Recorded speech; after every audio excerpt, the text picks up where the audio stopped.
ఘనత, నీకే ప్రభావం చెల్లిస్తాం. యేసు నామములో అడిగి వేడుకొచ్చున్నాము తండ్రి. ఆమేన్, ఆమేన్. భారమతి శాతపడి శక్తులు యేసయ్య నామములో ఆల్రెడీ శపించేశాడు. ఈ రాత్రి గొప్ప విడుదల, గొప్ప ఉజ్జీవము, ఏదో బలమైన కార్యం నీ జీవితంలో చేయబోతున్నాడు. ఏదో బలమైన కార్యము నీ జీవితంలో చేయబోతున్నాడు. అమ్మా, ఈ యాదృచ్ఛికముగా పెట్టిన సభలు కాదు, డబ్బుండి పెట్టిన కాదమ్మా. ఎంతో వ్యయ ప్రయాసలు పడి, ఎంతో కష్టపడి పెట్టిన సభలు. ఎందుకో తెలుసు. దేవునికి మహిమ కలుగును గాక. మరి ఈరోజు నేను మార్కాపురం దగ్గర లక్ష్మక్కపల్లిలో నిన్న దినాన అనగా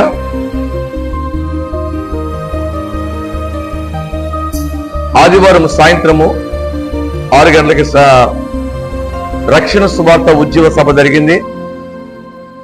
ఆ లక్ష్మక్కపల్లిలో అనేక మంది ప్రజలు రావడం జరిగింది.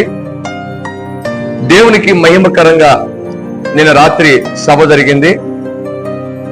మరి అనేక మందితో రాత్రి దేవుడు మాట్లాడాడు. విశేషం ఏంటంటే 1 అవర్ మెసేజ్ లో ఆ రాత్రి దగ్గరదాపు బాప్తిజానికి 3 సిద్ధపడ్డారు. మళ్ళీ అనౌన్స్ చేసాము.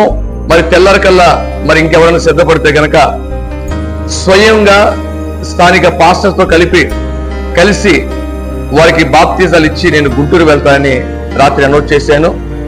రాత్రి 3 లేశారు, కానీ ఈ రోజున వాళ్ళు రావటం 6 వచ్చారు. అంటే దేవుడు వారితో మాట్లాడాడు.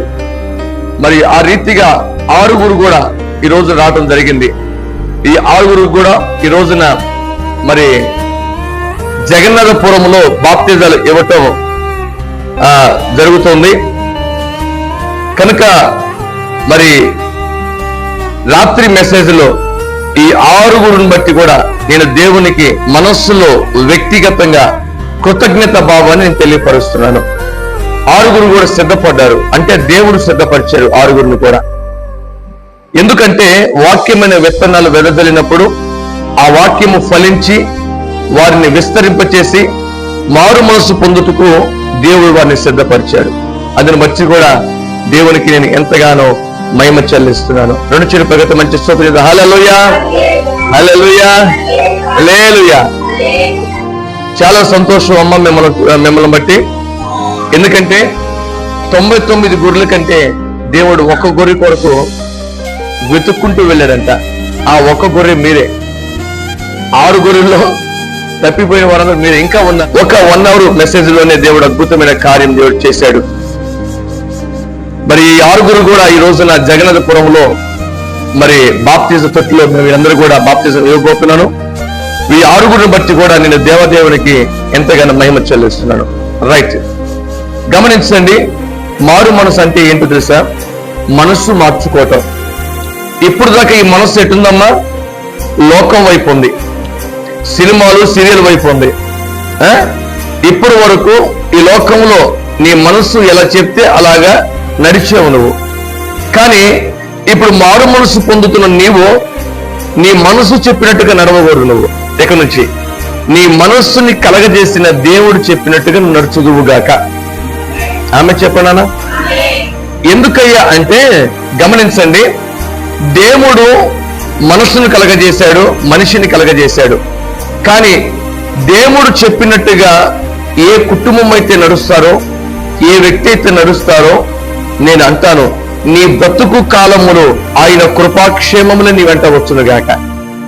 అంత మాత్రమే కాదు అమ్మా, వినండి, నీ పిల్లల్ని కూడా తరతరముల వరకు నా దేవుడు మిమ్మల్ని ఆశీర్వదిస్తాడు. కనుక ఈ అల్పకాల వాటి వరకు మనం పరిగెత్తొద్దండి. ఈ సుఖభోగాలు అల్పకాలము. పాపము క్షణభంగురము. పాపము నేను నరకానికి తీసుకెళ్ళింది. కనుక ఈ అల్పకాల వాటి కొరకు నువ్వు వేగరపడుతామ్మా. దేని కొరకు వేగరపడాలంటే నిత్య రాజ్యము కొరకు నువ్వు వేగరపడాలి. అది శాశ్వతం. అది మన దేవుడు శాశ్వతమైన వాడు. ఇది ఇంతలో కనపడి అంతలో ఇప్పటి వరకు జీవించిన జీవితం ఒకెత్తు, ఈ రోజు నుంచి జీవిస్తున్న జీవితం ఒకెత్తు. ఆమె చూద్దాం, ఎంతవరకు జీవించిన జీవితం చెప్పాలి. ఒకెత్తు సోని ఏది ఎంతవరకు జీవించే జీవితం, ఇక్కడి నుంచి జీవించే జీవితం, ఎంతవరకు లోకంలో జీవించావు, ఇప్పుడు క్రీస్తుతో కూడా నువ్వు జీవించబోతున్నావు. ఆమేన్. ఆయనతో అంటు కట్టబడ్డవాడు ప్రపంచంలో ఏ రోజు కూడా చేయి విడవలేదు. అంటు కట్టబడి ఆయనతో నడిచేవాడిని ఏ రోజు కూడా దేవుడు విడిచిపెట్టలేదండి. పిలిచిన వాడు నమ్మదగిన వాడమ్మా. తన సేవకు పిలిచాడు దేవుడు. ఏ రోజు కూడా నేను నాగటి మీద చేయబెట్టాను, వెనక తట్టు చూడలేదు నేను నా జీవితంలో. వస్తాయి శ్రమలు, వస్తాయి కన్నీళ్ళు, వస్తాయి కష్టం వచ్చింది. అసలుకి సేవ అంటేనే చావు. ఇదేమో పాన్పు కాదు, ఇది ముళ్ళ తొప్ప. ఇది కానీ ఆ ముళ్ళ తొప్పలోనే సుఖం ఉండిద్ది, సంతోషం ఉండిద్ది, సమాధానం ఉండిద్ది. ఆ రీతిగా నేను నా సేవలో మరి నాగటి మీద చేపెట్టి వెనక తట్టు చూడలేదు. కానీ నమ్మకంగా సేవ చేస్తున్నాను. నేను ఎక్కడికి వెళ్ళి చేయి చాపలేదు. ఈ క్షణం వరకు కూడా దేవుడే మాకు పోషణకర్త, దేవుడే మాకు ఆదరణ, దేవుడే మాకు బలము, దేవుడే మా కోట, దేవుడే మా అండ. ఆయన వైపు చూచిన వారిని ఎన్నడూ విడిచిపెట్టాడు. నెంబర్ 1. రెండోది గమనించండి అమ్మా, ఇప్పటి వరకు మీరు లోకంలో ఉన్నారు, ఈ రోజు నుంచి మీరు మారు మనసు పొందబోతున్నారు. అంటే మారు మనసు పొందిన వాడికి శ్రమలు రావా? వస్తాయి. ఇప్పుడు రాలే శ్రమలు మీకు? సంతోషం వచ్చింది, కన్నీళ్లు విడిచారు, సంతోషం అయింది, కష్టం వచ్చి అన్ని వచ్చినాయి. మరి ఇప్పుడు రావంటే వస్తాయి. అయినప్పటికీ దేవుడు అన్నాడు, నేను లోకాన్ని జయించి ఉన్నాను, అయినను మీరు ధైర్యము తెచ్చుకోవాలి, ధైర్యం తెచ్చుకోవాలి. కానీ లోకంలో ఉన్న కష్టాలు కన్నీళ్లు ఎవరు విన్నారో వినడో నాకు తెలియదు. కానీ ఇప్పుడు క్రీస్తులోకి వచ్చిన తర్వాత ప్రతి కష్టాన్ని కూడా ఆయన చూస్తున్న దేవుడు, ప్రతి కన్నీరు కూడా తుడిచే దేవుడు. ఆయన నిన్ను విడిచిపెట్టడు. అందుకే లేఖనం అంటుంది, తల్లి మరిచిన తండ్రి విడిచిన నేను నిన్ను చూడుమున్న అరచేతుల మీదే. కనుక మారు మనసు పొందబోతున్న నీవు దేవుని కొరకు ఎక్కడ కూడా నువ్వు పాపానికి రాజీ పడమాకండి. సాతానుడు ప్రేరేపిస్తాడు, కోరికల వైపు ప్రేరేపిస్తూ ఉంటాడు. ఈ అల్పకాలం ఇవన్నీ కూడా క్షణభంగురం, ఇవన్నీ కూడా. ఒకవేళ నువ్వు దాంట్లో గనక మనము గనక మారు మనసు పొందిన తర్వాత మళ్ళీ ఆ పాపం వైపు తిరిగితే గనక అమ్మా, సాతానుడు మిమ్మల్ని అనేక రీతిగా శోధించినప్పటికీ ఆ పాపం వైపు కాక దేవుని వైపు చూడగలిగితే నేనంటాను, వాటిని జయించే కృప కూడా నా దేవుడికి అనుగ్రహించును గాక. ఆమె చూద్దాం. రెండోది, ఒకవేళ నీకు డబ్బు కావాలి, మోకరించు, యేసయ్యని అడుగు. నేనంటాను, ఖచ్చితంగా నా దేవుడు నీ కొరకు ఆకాశ తుమ్ములు విప్పుతాడు. లేఖనం అంటుంది, నీ దేవుడు నమ్మదగిన వాడు, నమ్మదగిన వాడు. ఈ నమ్మదగిన దేవుడు అనే మాట ఈ దేవుడు ఒక్కడే మనకి ఇస్తున్న ఒక ఐడెంటిటీ. నేను నమ్మదగిన వాడును. ఆమేన్. మనుషుడు నమ్మదగిన వాడండి. మీరు చెప్పండి, నీ కొరకు నేను ఏదైనా చెప్పానే, నా గుండెని చెప్పంటాడు. ఉతిదే ఆ క్షణం వరకే. గుండె ఎవడు వాడేవాడు, కానీ నీ కొరకు ఏదైనా చేయగలిగిన వాడు, నీ కొరకు ప్రాణం పెట్టినంతగా నేను ప్రేమించాడు. కనుక ఆ దేవునికి మీ జీవితాలు సమర్పించండి. రెండవది నేను చెబుతున్నా వినండమ్మా, మారు మనసు పొందిన తర్వాత మీ మందిరములో నెలకొకసారి ఇస్తారు అయ్యగారు, వారం వారం ఇస్తారు. ఎప్పుడు ఇస్తారో అది ఆయన శరీరము, ఆయన రక్తము. పరిశుద్ధంగా మీరు ఆచరించాలి, పరిశుద్ధంగా మీరు స్వీకరించాలి. ఎక్కడ కూడా అనాలోచనగా మీరు అది తీసుకోకూడదు. ఎలా ఆచరించాలి? పరిశుద్ధంగా ఆచరించాలి. అలాగా ఆచరించినప్పుడే దేవునికి మహిమ, మీ కుటుంబానికి దీవెన. అందుకే అంటాడు, మీరు అనాలోచనగా మీరు మందిరానికి వెళ్ళకూడదంట. అది అనాలోచనగా తీసుకోకూడదు. ప్రార్థన పూర్వకంగా, అయ్యా ఇది రొట్టె కాదు, ఇది నీ శరీరం సాక్షాత్తు, ఇది ద్రాక్షరసం కాదు, సాక్షాత్తు నీ రక్తము అని అది ప్రార్థన పూర్వకముగా నువ్వు తీసుకోవాలి. అప్పుడు అది దీవెనకరంగా మార్చబడింది. నెంబర్ 1. మూడవది, ప్రియ దేవుని సంగమా, ఇప్పుడు నువ్వు పనికి వెళ్తున్నావు అమ్మా. పనికి వెళ్తున్నావు కాబట్టి నువ్వు కూలి రోజు 100 రూపాయలు వచ్చింది. 100 రూపాయల దశమ భాగం ఎంత తీసేయాలి? 100కి 10 రూపాయలు. 100కి 10 రూపాయలు ఎక్కడ వేయాలి? మందిరములు వేయాలి. నువ్వు ఏ మందిరానికి వెళ్తున్నావో ఆ మందిరంలో వేయాలి, దశమ భాగం వేయాలి. అది దేవుడు చెప్పిన ఆజ్ఞ, పాస్టర్ గారు చెప్పింది కాదు. నువ్వు దీవించబడటానికి అది ఒక తొలి మెట్టది. అలాగే చేయండి మీరు. అలాగనే కడ వరకు కూడా, మన ప్రాణం వెడలిపోయేంత వరకు కూడా భక్తి జీవితంలో ఒక మంచి ప్రార్థన జీవితము, సంఘ సహవాసము, ఒక బైబిల్ ధ్యానము, ఒక దైవికంగా నువ్వు ఉండగలిగితే నిశ్చయముగా నా దేవుడు దీవించును గాక. ఆమేన్. ఇలాగా మీరు సిద్ధపడి, ఇంకా మీ కుటుంబంలో ఎవరన్నా సిద్ధపడకపోతే గనక సిద్ధపరచవలసిందిగా ప్రభు పేరు మీకు మనవి చేస్తున్నాను. ఇంకొక మాట చెప్తా వినండి.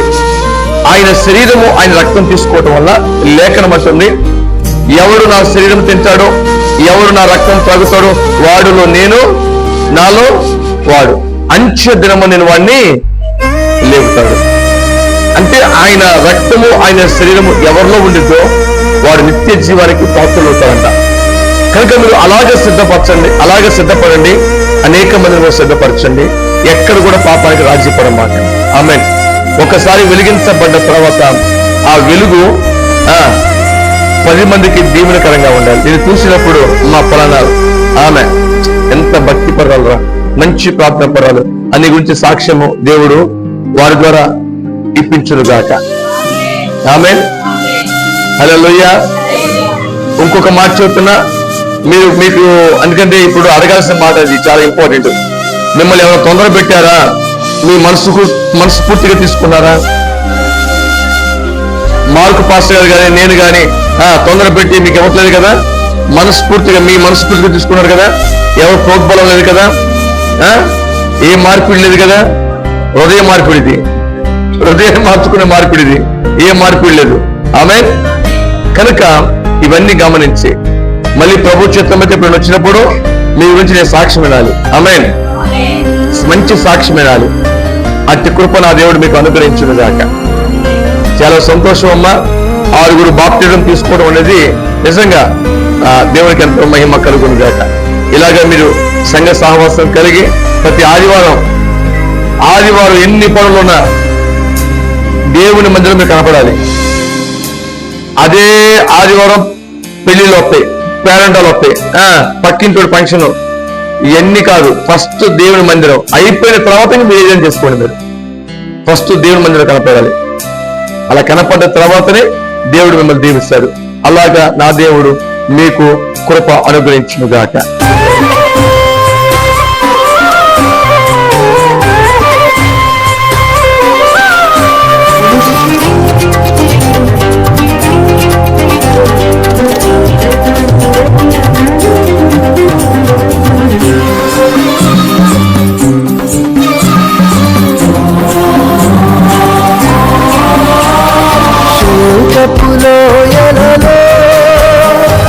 కష్టాల కడగండ్లలో కడలేని కడలిలో నిరాశ నిస్పృహలో శోకపులో ఎలలో కష్టాల కడగండ్లలో కడలేని కడలిలో నిరాశ నిస్పృహలో అర్థము కాని జీవితం ఇక వ్యర్థమని నేననుకొనగా, అర్థము కాని జీవితం ఇక వ్యర్థమని నేననుకొనగా, కృపా కనికరము గల దేవ నా కష్టాల కడలిని దాటించితివి. కృపా కనికరము గల దేవ నా కష్టాల కడలిని దాటించితివి. ఎడబాయని నీ కృప నన్ను విడువకు ఎన్నటికీ, ఎడబాయని కృప నన్ను విడువదు ఎన్నటికీ.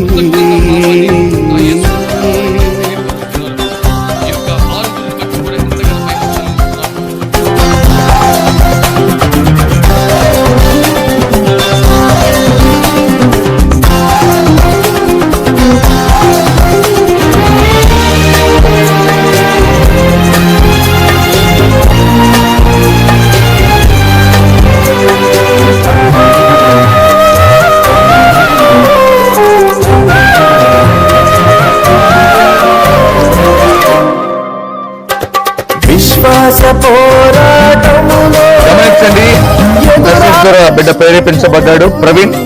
ఈరోజు బాప్తిజం తీసుకోపోతున్నాడు. దేవునికి ఎంతగానో మహిమ చెల్లిస్తున్నాను. దేవుడి ఈ బిడ్డని రాబో కాలం సాక్షి బిడ్డగా వాడుకొని దేవునికి మహిమకరంగా చెల్లించుకున్నాడు. ఆమె నిశ్వాస పోరాటములో తండ్రి యొక్కయు కుమారుని యొక్క పరిశుద్ధాత్మనామములు ఈ బిడ్డని బాప్తిజం ఇస్తున్నారు. తండ్రి నీకు వందనాలు ప్రభా. బిడ్డను బట్టి మీకు స్తోత్రం. ప్రవీణ్ దీవించండి. జీవ గ్రంథములు లిఖింపచేసి సాక్షి బిడ్డ నిలబెట్టండి. ఆ బిడ్డ ఒక పాత్రగా మీరు దీవించి వాడుకోమని మీకు మహిమ చెల్లిస్తున్నాను.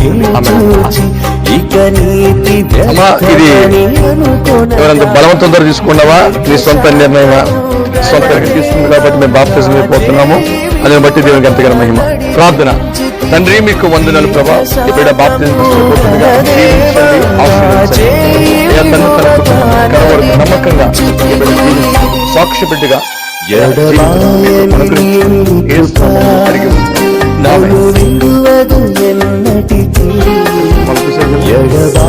తండ్రి యొక్కయు కుమారుని యొక్కయు పరిశుద్ధాత్మ నామములో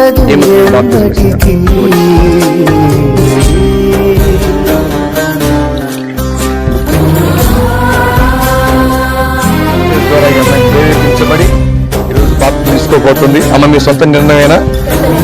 ఎవరైనా బలవంతం చేశారా?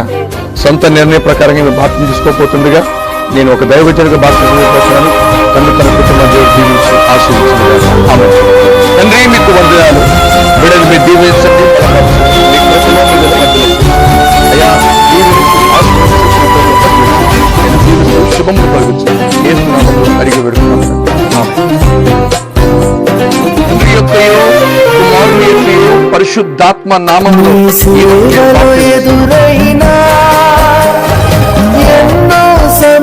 అద్భుతమైన రీతిలో మరి ఈ రోజున 6 బాప్తిజం ఇస్తున్నాం.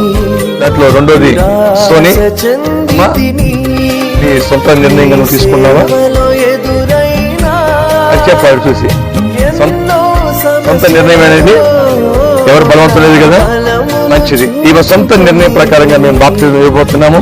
కానీ బిడ్డని తన కుటుంబాన్ని దేవుడు రాబో కాలంలో దీవించి ఆశీర్వదించునుగాక. ఆమె తండ్రి నీకు వందనాలు ప్రభా. బాప్తిజం తీసుకోపోతున్న దీవించండి, ఆశీర్వదించండి, బలపరచండి, స్థిరపరచమని రాబో కాలంలో సాక్షి నిలబెట్టండి. ఈ బాప్తిజం మరి తీసుకునే తరుణంలో అయ్యా మరి జీవగ్రంథంలో ఈ పేరు నమోదు చేయబోతున్నాను. ఆశీర్వదించి మహిమ తెచ్చుకోమని యేసు నామములో అడిగి వేడుకున్నాను తండ్రి. పరిశుద్ధాత్మ నామములో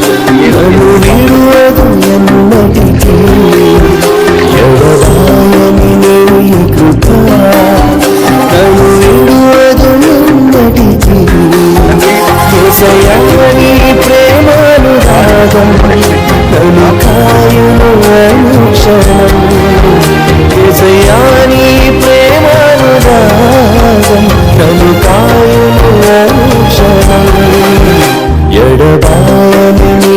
కనుక ఆ సొంత నిర్ణయం ప్రకారంగా మేము బాప్తిజం ఇవ్వబోతున్నాము.